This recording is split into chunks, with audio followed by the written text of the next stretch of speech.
Pharmacist Ben. What's going on, AJ? It's We're seeing a lot of each other lately.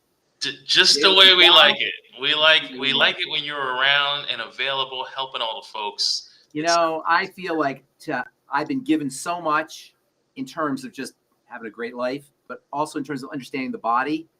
I could not live with myself if I didn't share it with everybody, because not understanding our bodies is one of the biggest problems about being a human being on planet Earth, is not understanding how to navigate our bodies. I call it, you've heard IQ, right? Have I ever told you about PQ? Well, you mentioned it, yeah. All right, so just to reiterate, IQ is what? Intellectual intelligence. And quotient, yep, and then intelligence quotient, right? And what's EQ? You heard of EQ? You have good EQ. You should know. You're a good EQ guy. EQ is emotional intelligence. Okay. Right? That's like how well you can, talk to people, deal with life, all that, the emotions. But I came up with something called PQ because I noticed people have very low PQ, and that is physical intelligence, understanding our bodies.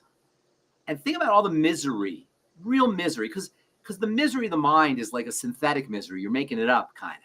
But when you have misery in your body, that you ain't making that up. You know what I'm saying? It's real. That's real. That is real. That's as real as it gets. It doesn't get any more real than that. And so it always seemed to me like that's the biggest challenge we have, issue we have, is we suffer from low PQ. Because I've been studying the body so long, I have a relatively high PQ. And by the way, just because you are a doctor doesn't necessarily mean you have PQ. You have to study it. You have to see how everything is put together to understand how integrated everything is, how connected everything is. And I always say it's like the leg bone's connected to the, hip bone, the hip bone's connected to whatever. They're all connected to each other. You can troubleshoot, you can backtrack, but you got to understand how the whole thing works, how the whole thing is put together in order to do that. That's why if you're sick, you want to go see a biochemist. That's why I tell people, go see a biochemist. It's because health and the lack thereof is in the pathways, the biochemical pathways, how A is getting turned to B. The body is this system where A is getting turned to B endlessly, infinitely, with an incomprehensible level of parallelness, where everything's happening parallel and integrated and networked and connected, and in a way that your mind can't wrap yourself around the complexity of it all. And it's happening with precision, with incredible precision. But we don't have to know any of that. We just have to know how to input energy into the system, which is basically food and oxygen, and how to keep the thing clean. That's basically it. And when I say input energy and nutrients to help the body use that energy, breathe, and keep it clean. That's pretty much all you got to do. The trickiest part is the inputting of energy, because of the way our bodies evolved. Our bodies evolved to a place where there was not a lot of calories. So we evolved chemistry that gave us a big reward once we got calories. Does that make sense? Like, we didn't have a lot of calories. So the system evolved to reward us mentally with pleasure if we got calories. And we still have that system, but now instead of having not enough calories, we got way too many calories. And those calories are being produced synthetically. They figured out how to just get foods that are pure calories or close to pure calories. They throw a smattering of nutrients in there. So we've thrown the system off completely. But the system is being thrown off by things we're doing. That's the most important thing, right? And the only reason that we think it's okay to do it is because we're not understanding the body. We're going by what other people tell us. And those other people, unfortunately, have vested interests. Monetary interests. Yes, they have vested interests. The fox is watching the hen house, as they say. The fox is addressing the hen house. So that's the problem. That's why this should really be an issue. All these health challenges, once you understand PQ in the body and putting energy into the system, and be careful what you put into the system, you will get very angry at McDonald's. You will not only not go to McDonald's, you'll be really furious with McDonald's. And I'm only using them as a icon because there's endless examples of these operations that are there to drive maximally derive profit at all costs to the food, as long as it tastes good. And these days, we know how to make food taste good. We know how to make food taste really good.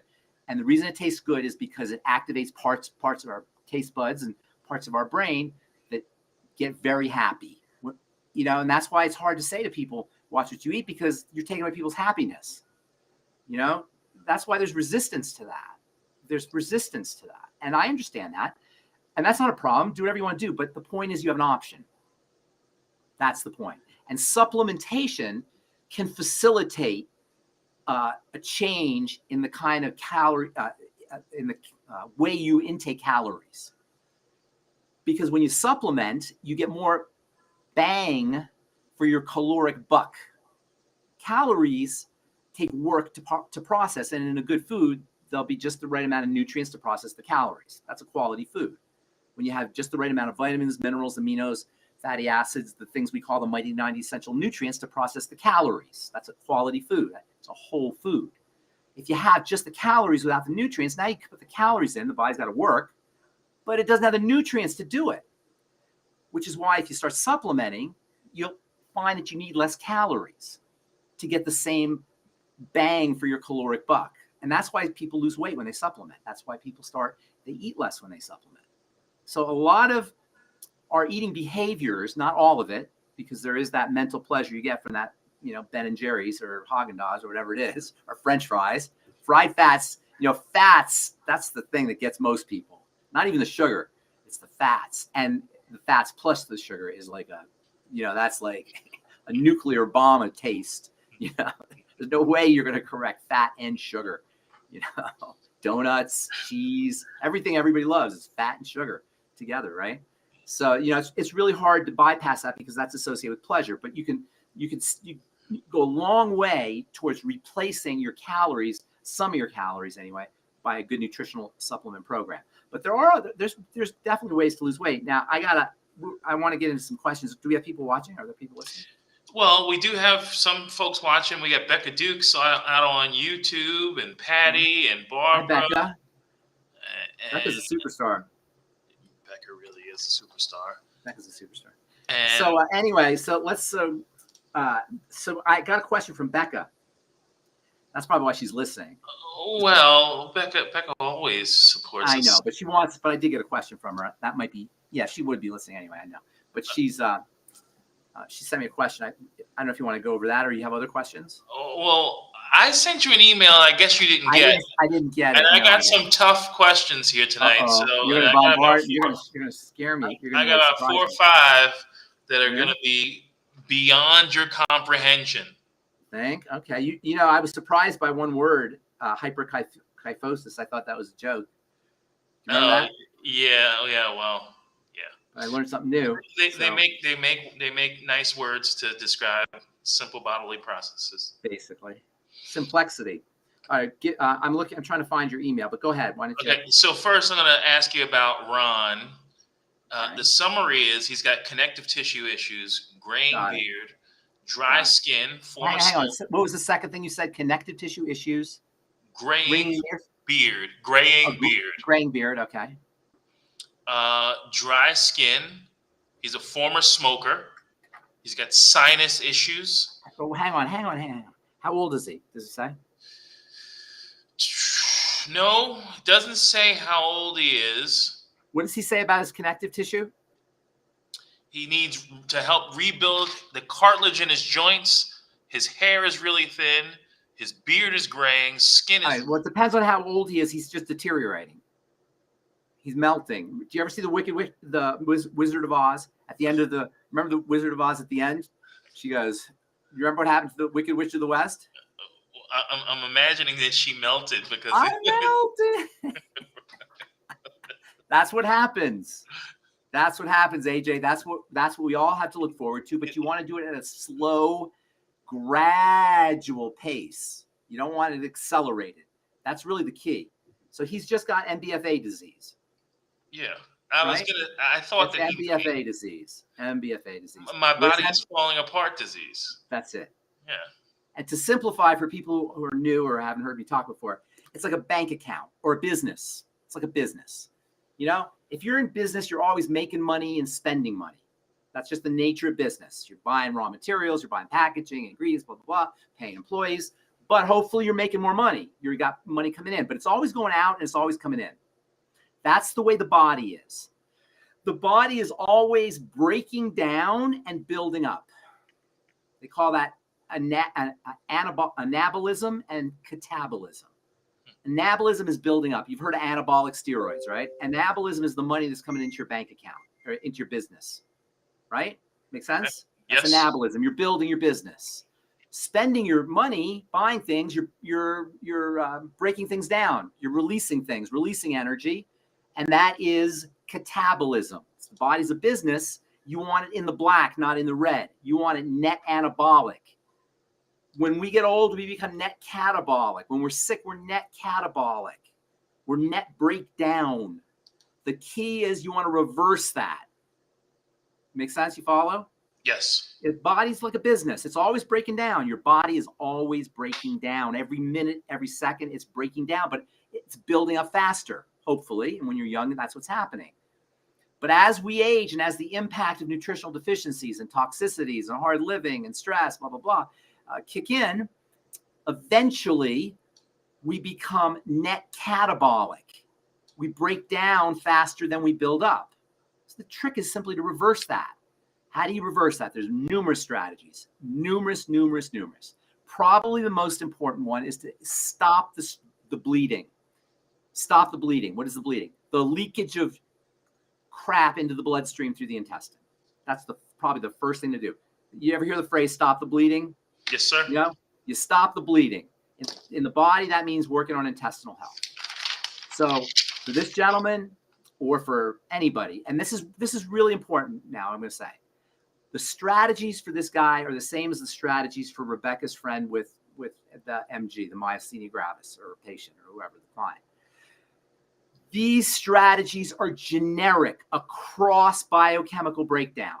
There are certain targeted things you might want to do if you fine-tune things, but for the most part, it's you stop the stream of toxicity that's getting into the blood every time. The worse the health challenge, the more important that is to do. It's important for everybody, but you could do dramatic things by stopping the bleeding.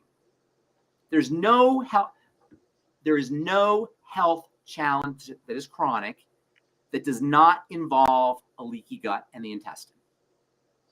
Does not involve dysbiosis, we'll say, because a leaky gut and dysbiosis go hand in hand. Dysbiosis means disturbances in the bacteria. Disturbances in the bacteria are really where the whole thing starts. And then you have to deal with a disturbed environment from the foods. And then you have to deal with a toxic environment at the level of the intestine. And here's where it really becomes tricky, or not tricky, but really scary. Number one, you're dealing with toxicity because you got this stream of toxins coming into the blood through the intestine. That sets off the disease process. But number two, and just as problematic, but a little bit under the radar, is nutrients are absorbed through the intestine. So you're not now going to be deficient. You're going to have impaired absorption of B vitamins, of electrolytes, of fats if you have gallbladder issues and lymphatic issues. All of the key nutrients, aminos, all the key nutrients are going to be suboptimally, that's the right word, delivered into the blood through the intestine. So now on top of toxicity, you're dealing with malnutrition, malnourishment. And if somebody is not savvy enough to understand supplementation, and most people aren't, this is not, even doctors aren't aware of this 1-2 punch of toxicity and malnourishment. It's easy for the whole thing to tumble out of control. The good news is once you start working there, everything improves. Now you do want to work on the blood sugar. That's the next thing. And there's blood sugar always involved. Dysglycemia always involved. Rebecca's book, Metabolic Syndrome, talks about this. Dr. Wallach and Rebecca's book, talks about metabolic syndrome. And I've said this before, I'll say it again. One of my favorite Dr. Wallach books is Hell's Kitchen, which talks a lot about this whole phenomena of the relationship between sugar and insulin and all health challenges. Now, I always talk about the triangle of disease, and I didn't think the third point would really be that difficult, but it can be done without that third point, the cortisol thyroid part. That's really important. But if you just want to do something simple and you don't want to complicate it too much, digestion and blood sugar. Digestion and blood sugar. Digestion and blood sugar. There's no chronic health challenge, whether you're talking about acne, whether you're talking about long COVID, whether you're talking about chronic Lyme disease, whether you're talking about any of a whole host of digestive problems, cardiovascular problems, autoimmune problems, movement disorders, dementias, everything that will not improve when you work on these 2 points, the digestive system and the blood sugar system. They all of these bodily breakdowns can be reduced to digestive and blood sugar. And it's true that it's difficult to adjust things when your cortisol is disturbed and you're hypothyroid, and that's why I came up with the 3rd point. But if you just want to start the ball rolling, digestion, blood sugar. So how do you do it? This is in terms of this gentleman here, that you're writing about. He's worried about his connective tissue, but he also had a whole bunch of other signs that are just general degeneration. Now, he may be 80 years old. We don't know. If he's 40, that's one thing. If he's 80, that's another thing. So he doesn't say how old he is, right? Correct. He doesn't give us any. That would. The indication is he's probably at least 60 because he says he's a truck driver, doesn't have healthy options for food, and smokes for many years. Not true. The healthy options from food. You know what you can do for food? You can go to any Qdoba, and you can get rice and tomatoes, and some beans. If you can have beans. Becca's saying that Ron is less than 40. How do you know that, Becca? Anyway, that's what Becca said. He's less than 40. That's a problem. Yeah, that's a serious problem. If he's less than 40, then he has that's another thing. If you're young and you're deteriorating, you have this MBFA disease thing going on, and you're young, that's good news because it means something dramatic is happening. And whenever something dramatic is happening, that means you can end it dramatically. You know what I'm saying? Yes. Yeah. So when something is that dramatic, and if he is under 40, that's pretty dramatic. She's saying that the other gentleman, the question that she sent you directly, that gentleman's under 40. That gentleman's under 40. Okay. Got it. Okay, good. That's a good thing. Well, it's not. Oh yeah. Okay, that's not so good. So, okay. So, does Rebecca want to? Did I answer that guy? If he wants to, he's very disturbed, this guy, and it's hard to say depending on how old he is. I'm going to assume he's it's happening faster than he would like it to happen. I'm assuming that's the case. His chemistry is disturbed, and always starts with food and digestion, and then moves on to blood sugar system. So healthy. If he's not doing any longevity, I would put him on the healthy bone and joint pack, and I would throw in the blood sugar stuff. Healthy bone and joint pack, throw in some blood sugar stuff. That would be the sweeties, the ultimate niacin, the ultimate selenium, and then also all the digestive support. I'd want to ask him some more questions, but if he has any digestive issues, which he probably does, but that doesn't necessarily mean he knows that he does. A lot of times people don't realize they have digestive health issues. It's not good, for people in the business, it's not good to say, do you have any digestive health issues I've discovered? Because people don't always know what a digestive health issue is. People don't want to talk about their digestive health issues. There's a lot of reasons why you're not always going to get an accurate answer. Not necessarily, I don't mean people are being dishonest, but there's not a good feel for what a digestive symptom really is. Plus, we don't talk about our digestive problems, so people think things become normalized. If something happens over and over again, you don't even think of it as a problem. So you can't always go by what people say. Nonetheless, where there's smoke, there's fire. And if you have things downstream, symptoms downstream, you can rest assured you got problems at the digestive system level, as well as metabolic syndrome issues and dysglycemia and insulin resistance and that whole cascade. And I should say this too. Blood sugar, people know about sugar, but they don't always know about insulin. It's not just sugar, it's also insulin. And they don't always test your insulin. They test your sugar, but they don't always test your insulin. So insulin is just as important because insulin has its own adverse reaction profile. I don't want to say adverse reaction, but when it's out of balance, when insulin is out of balance, the body becomes desensitized to insulin. That's insulin resistance, and that causes a whole bunch of health issues, including metabolic syndrome.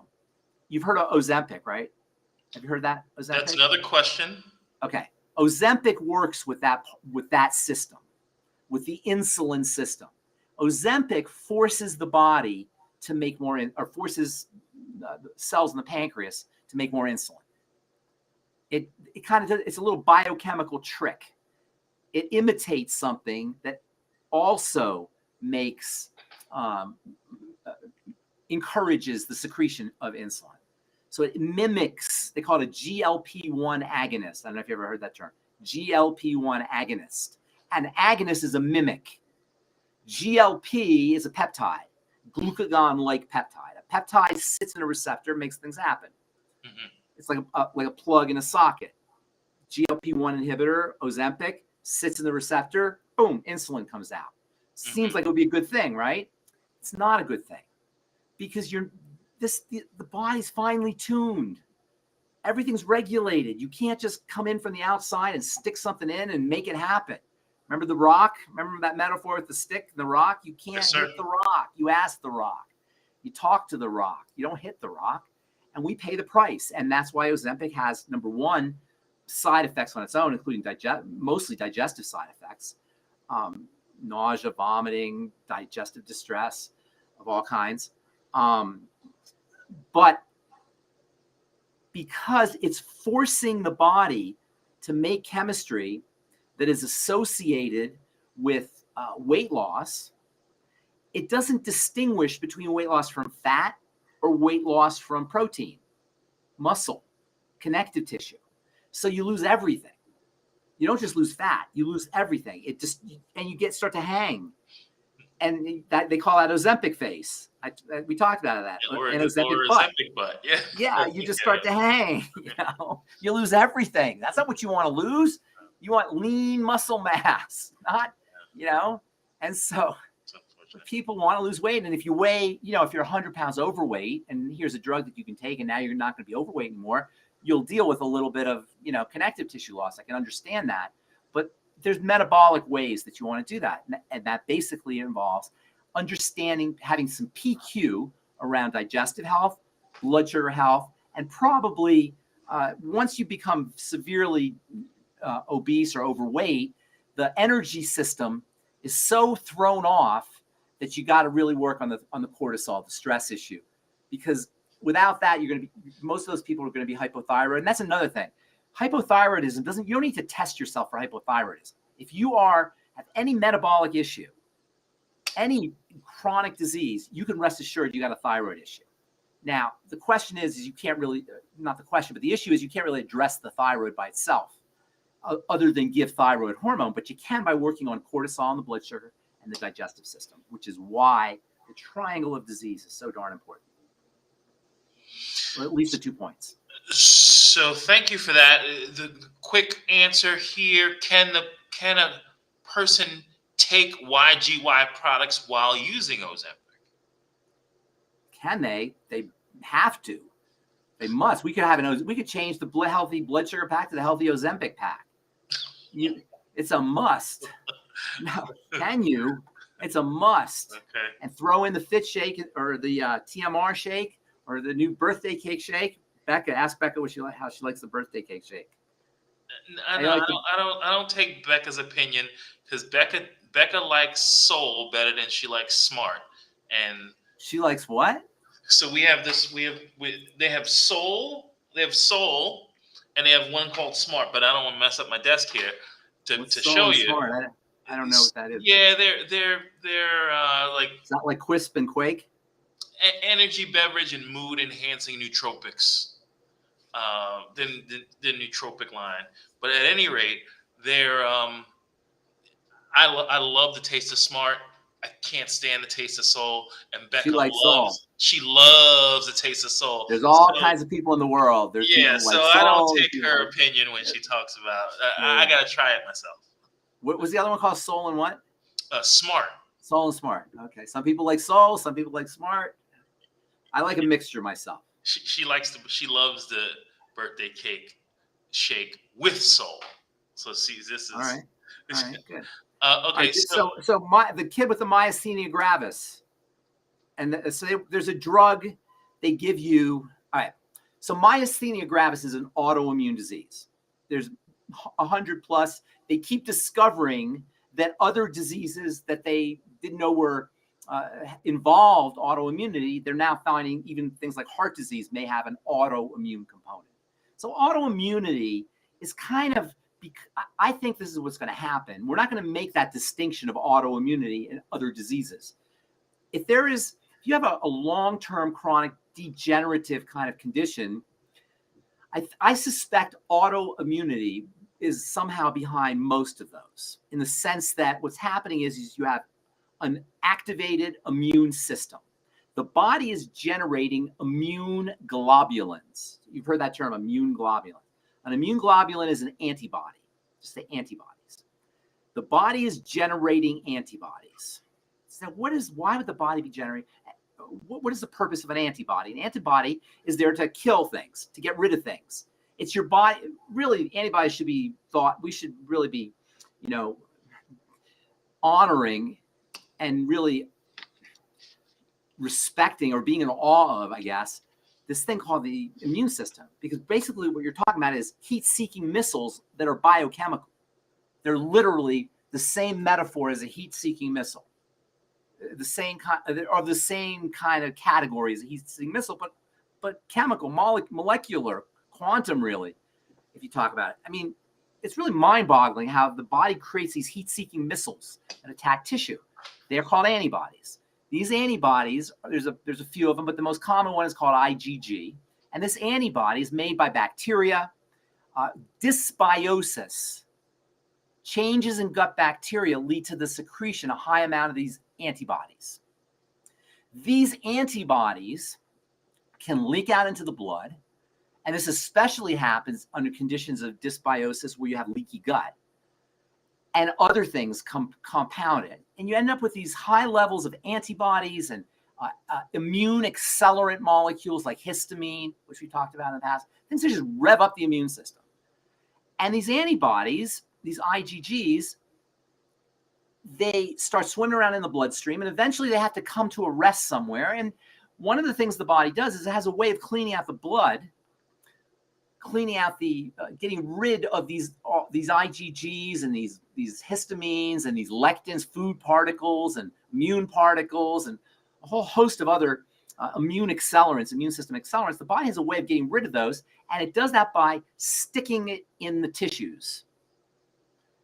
In the connective tissue especially, the muscles, the fatty tissue especially is prone towards the deposition or being sources of deposits of these antibodies and these complexes and these immune factors and such. And what can happen is you can start to activate the immune system against the deposited antibody complexes that are in the connective tissue and in the thyroid and in the pancreas and in the kidneys and in the various tissues of the body, the muscles and the nerves. And then it looks like the body's attacking its own tissue, but it's not really attacking its own tissue. It's attacking these immune body these complexes that have been dumped out. What's even worse is as the blood is going through the connective tissue, which is the part that holds us all in place. We've talked about the connective tissue before. We should probably talk about that on another Daily with Doc, because that's super important. Acts like a filter. It sieves all those antibodies, all those complexes. By the way, they call them circulating immune complexes, CICs. And these CICs get filtered out and they get deposited. And now the immune system attacks the connective tissue, attacks the thyroid, attacks the glands and the tissues, the muscles, and where these antibody complexes, these CICs, have been deposited. So what is all this saying? This is just the mechanism, how it's happening. What drugs do is they shut down the antibody production. That's how drugs work. That's how the newest drugs work. The old drugs, the steroid drugs, when the steroid drugs came out, they shut down the whole immune system. They just shut down the entire immune system. The newer drugs can target just the antibodies. They call those biologics, and they are ridiculously expensive. I mean, over the frickin' top, tens of thousands of dollars a month. I mean, just ridiculous money. I forgot how much it was. I think it was like $8,000 a month or $10,000 a month. Ridiculous money for these biologics. And there's a tremendous incentive, as you can imagine, because at the end of the day, guess how much the actual chemical in the vial costs? a penny or less is what you guys. So there's a tremendous incentive to have people use these things, but you don't need them. And you're not going to help the problem because you're still going to have the biochemical disturbance, the dysbiosis, the histamine, all of the other leaky gut related toxins that are floating around in the blood. You're still going to have all of that going on. So you may resolve the symptoms somewhat. But why just resolve the symptom? Why don't you just stop the production of these antibodies and stop the leaky gut and patch up the gut and stop eating certain foods? And I don't want to be like we were talking about food, the bearer of bad news about food, but this represents a point of power, is your food choices and using digestive support supplements like the I-26. And even if somebody does go on these kind of biologics or any kind of drug, using the I-26 is going to help you anyway. It's going to help your drugs work better. Using the nightly essence, using the ultimate enzymes, using all of these digestive health strategies, and for that matter, blood sugar strategies or blood sugar stabilizing strategies and insulin improving insulin sensitivity improving strategies, everything will work better. Your medications will work better in addition to you feeling better, which is why I think we should wind down with this, my friend AJ. Oh no, Ben, yeah, we're not even halfway there. I know you got to go, man, but which is why, let me just say this then, I'll take a couple questions. So if you're on a prescription drug, you have a protocol you're using from your doctor, nutrients will help your drugs work better and they'll reduce your side effects. Because we get that question a lot. I will it interfere with my drugs? No, it won't interfere with your drugs. It'll make your drugs work better. You'll be able to lower your dose on your drugs and hopefully eventually completely eliminate the need for the drugs. That's the goal. But certainly they'll make the drugs work better and they'll reduce the risk of, or if you have, they'll reduce the side effects. Okay. Okay. All right. Well, I don't want to leave people hanging. Do we have a lot of questions? We do, Ben. I'm sorry. No worries. Just real quick. Are there people on? Are we? Yeah, we can say hello to Texas Hill Country. Say hello to Patty. We'll say hello to Barbara. Say hello to. Love it. And then there are some folks that commented on your show from yesterday. Which show is that? He knocked it out of the park. I did. Which show is that? This was your Daily with Doc yesterday. The Daily with Doc. Oh, it's funny because with this technology, you can do these all the time. We could. And I think I am realizing that this. I always knew it was important to share this information, but I think more and more it's becoming more and more important that this information gets out there. This kind of simplification of what most of us think are really complicated and over our head kind of ideas and issues. We're sort of conditioned to believe that we're too dumb to understand these things. That's kind of like what the implicit message we get. The subliminal messaging that we get is that, this is a doctor. He's not a doctor. Is he a doctor? I like it. My daughter married a doctor. He's a doctor. There's this thing we have about doctors, right? He's a doctor. Oh, yes, my son. He's a doctor. Are you a doctor? You're not a doctor. It's a conditioning that we have, and it's all done through marketing and all these insidious techniques. Because at the end of the day, yes, doctoring is an amazing thing if you break your leg or if you have, you need something stitched up. But when it comes to lifestyle-based issues, these are not doctor issues, and they've only become doctor issues because we've abdicated authority over our bodies. We said, hey, you fix me, and that's really, and we're paying the price for that. Low PQ in combination with just obstinance and just not wanting to take responsibility for how our bodies show up. Now, the good news is once you do, you don't need any of it. You won't need those strategies. You won't need the doctor protocols. You won't need your high blood pressure medicine. You won't need your beta blocker and your erectile dysfunction medicine, whatever it is. You won't need those things that we're told we need to stay on the rest of our lives. There's almost no drug you need to stay on for the rest of your life, depending, I say almost, because depending on how far down the rabbit hole you are. If you've been doing this, your body's been breaking down for a really long time, drugs may be keeping you in the game. Let's not be naive here. Drugs may be keeping you in the game. Now, is it a great solution? I always say, if you're on a prescription drug for the rest of your life, your number one health goal challenge should be to wean yourself off and ultimately get off that drug, if possible. That's your number one health challenge, because drugs may be keeping you in the game. I'm fully aware of that. I've seen that. But in the long run, they're not going to do your body any good. And they're definitely going to, in the long run, if you take them long enough, they're going to short your lifespan just by virtue of the fact that they're costing you nutritional, aside from the fact they're toxins, just by the fact they're costing you nutritional nutrients to detoxify and eliminate and process and deal with that drug. And by the way, there's a lot of literature that says that the more drugs you take, the fatter you become, as well as it's becoming more and more recognized that fat is a source of the deposition of toxins. And there are a class of molecules now that are being called obesogens. Obesogens are molecules that encourage obesity.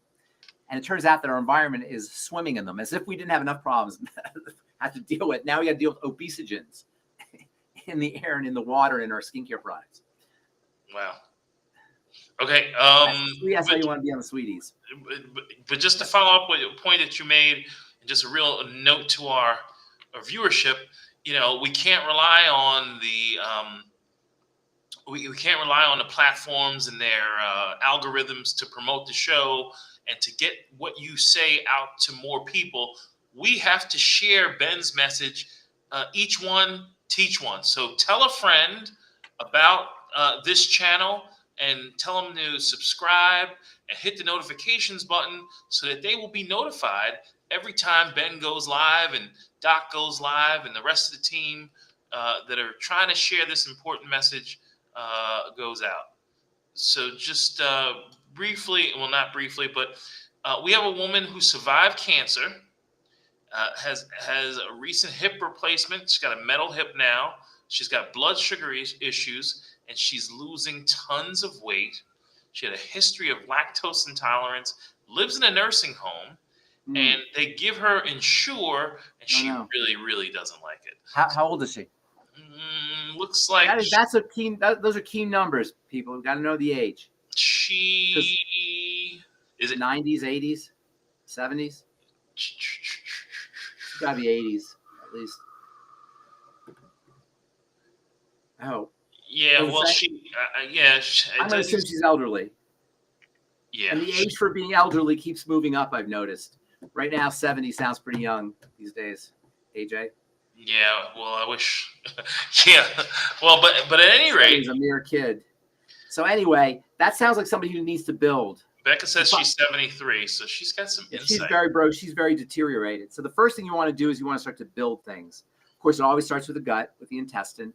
So I'm sure she's got digestive issues there. She hasn't said anything about them, but I'm sure they're there.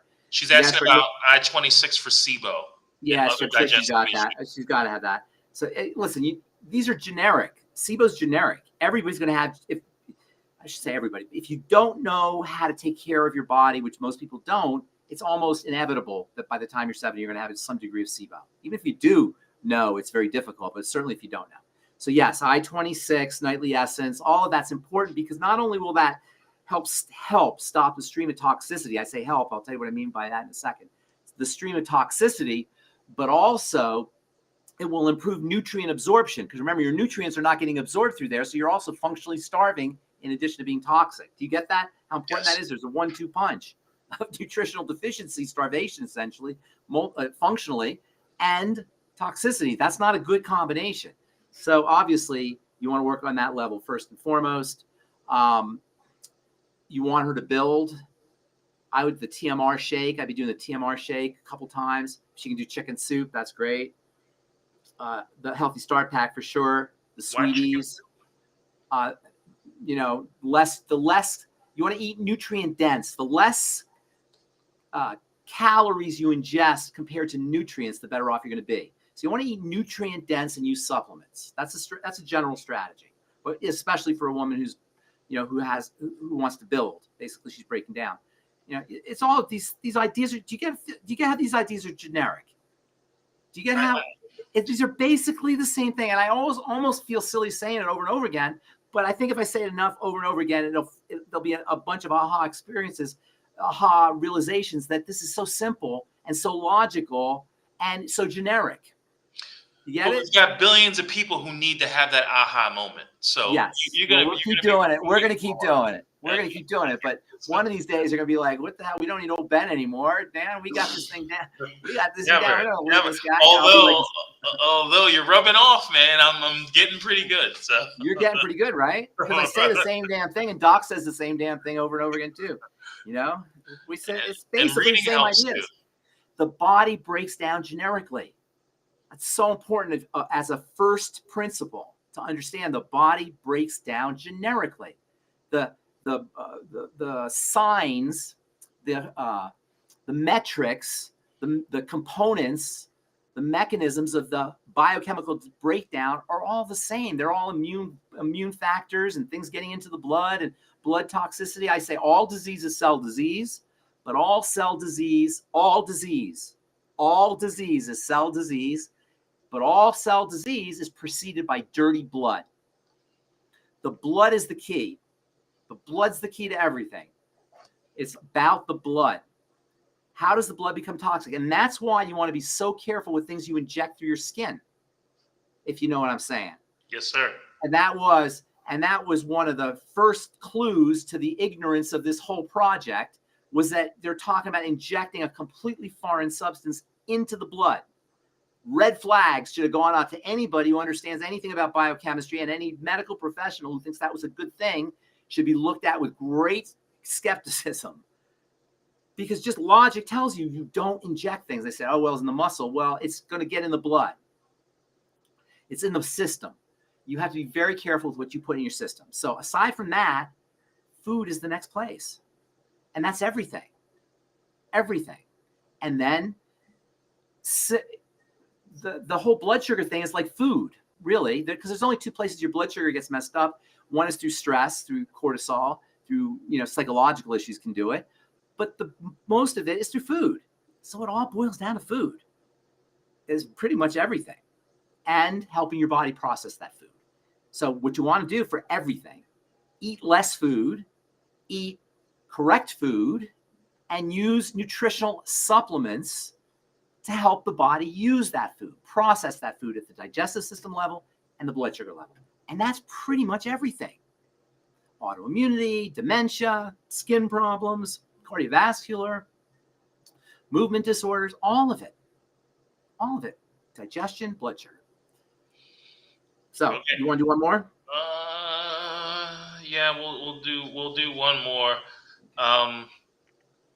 This Thomas has alpha-1 antitrypsin deficiency. Is that the meat one? Antitrypsin deficiency? Is that the one? It's not antitryptophan. It says antitrypsin. It says it's a genetic condition that can cause lung and liver damage. Lung symptoms are usually similar to emphysema, including chronic cough. That's what they call an inborn error of metabolism, I'm pretty sure. That's a genetic illness. Doc sometimes says there's no genetic diseases. And he's right in a sense, but he's misunderstood in the sense that all diseases are genetic. And there's some diseases that occur in the womb where, for some reason, the mother was not getting nutriated correctly, or there's something that was going on when the cells were developing. DNA needs nutrients too. And if there's inflammatory factors, and if there's nutritional deficiencies in the mother's blood, if there's immune factors, for a whole bunch of other reasons, the genes don't develop correctly. Usually it has to do with nutritional deficiencies, because most people don't know about nutrition and pregnancy, or nutrition in general. Most people don't know. You need a lot more than a prenatal vitamin, put it that way, which is what most people get. Which is what most people's idea of good nutrition when you're pregnant is. You need a lot more than that. So that being said, I'm pretty sure that's one of those inborn errors of metabolism. I should probably look that up before I go out on a limb, but I'm pretty sure that's what it is. And that is tricky, because the genes are the genes. But what you can do is you can be very careful with the body, especially around fats. because a lot of these diseases involve cell membranes, and cell membranes are very fat dependent. In fact, that's one of the reasons why fats are so important as distinct from water. The two primal distinctions in chemistry and in nutrition are water and fat. Water soluble, fat soluble. Fat soluble nutrients, fat soluble processing, fat soluble digestion of things like fatty vitamins, essential fatty acids, hormones, as well as toxins, which tend to be fatty, is really an important part of health. Be especially important for this guy. So I'd be very careful with what I ate, especially around fats, and I'd be using fat support. Things like the ultimate enzymes with meals, essential fatty acids, your ultimate EFAs, obviously your healthy start pack with everything. And then being kind and gentle to the body. I don't know of anything specific with trypsin deficiency, although you want to keep your immune factors down. You want to, anything you can do for digestive support. In fact, I would ask this person if they know of any specific digestive health issues that they have, because that would be that would be another strategy. Is remember, your immune system is located in you have an immune disorder. You have an immune disorder, and your immune system is located, it's mostly located in your intestine. So intestinal health is going to be very important for all immune factors. And that's kind of how I would approach this. Eliminating problem foods, eating less foods, I-26, ultimate enzymes, your general nightly essence, your general digestive support. That's the way I would approach this. And really, when you have an inborn error of metabolism, or when you have cancer, which are two really big health challenges that where a switch is turned on, they're a little bit more difficult to treat than ordinary chronic degenerative disease where you can just reverse. Nonetheless, by using the same strategies, you can improve symptoms and you can feel better.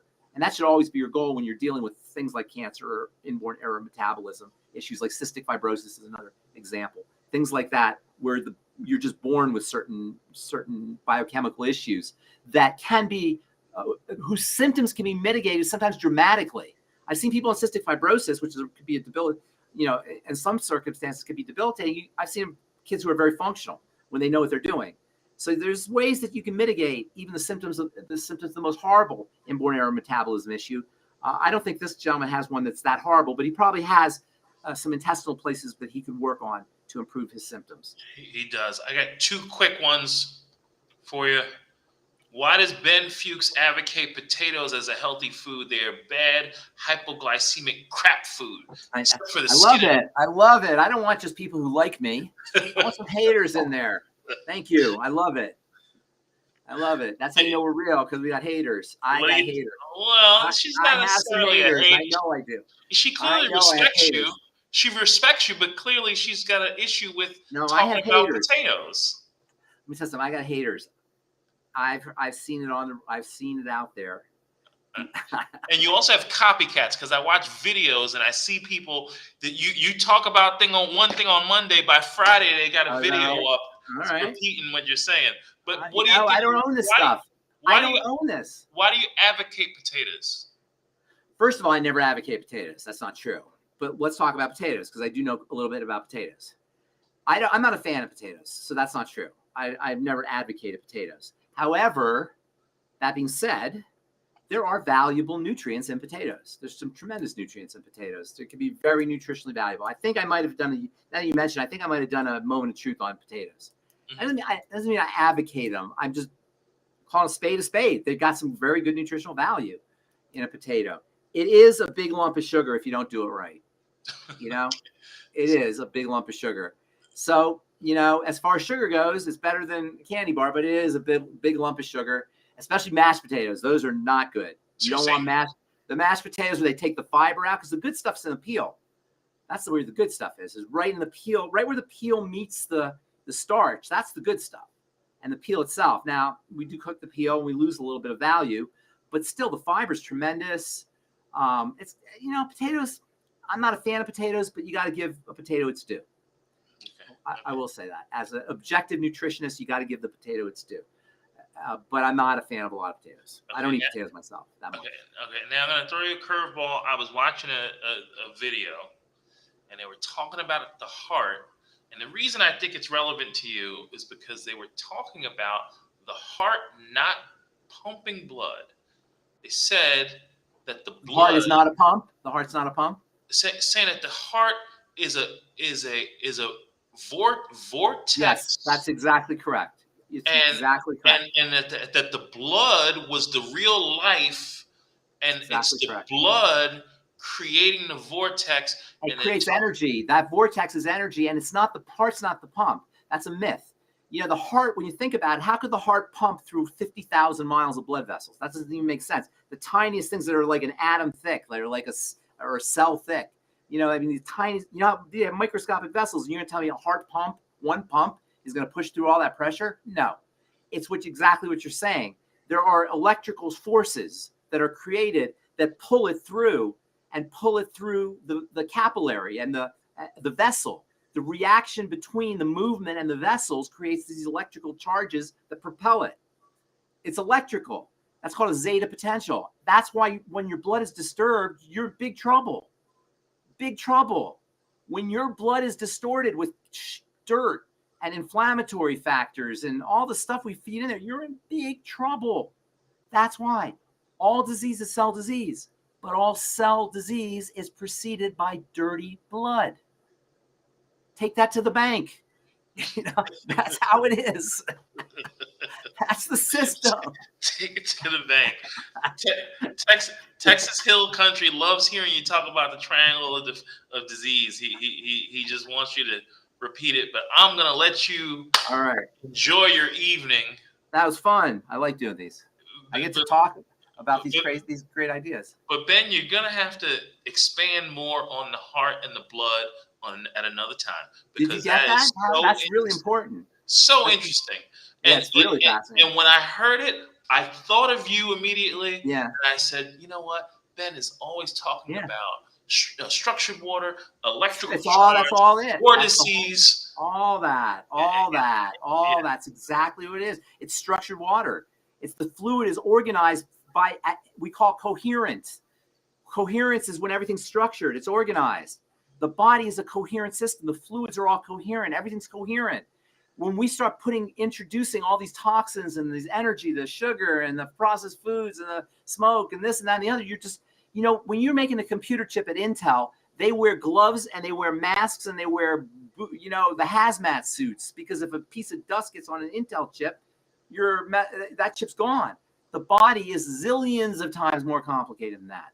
And what we're doing is we're feeding it with these things that it can handle certain amounts of. It's pretty damn good at it, but we've overwhelmed it with calories and with toxins and with nutritional deficiencies and GMO type foods. And there's not a food in the supermarket today that existed 100 years ago, right? Or 150 years ago, or whatever. Even the turkeys and the chicken and they're all different, and the produce is different. Everything's different. So you can't help but have a effect to that cause. That's the cause that leads to the effect. It can't help but happen now, differently. So anyway, thank you for recognizing that, and I can't wait to talk about that and structured water, because it's one of my favorite things to talk about. Well, you know what you are, right, Ben? What am I? Amazing. I appreciate that. Thank you.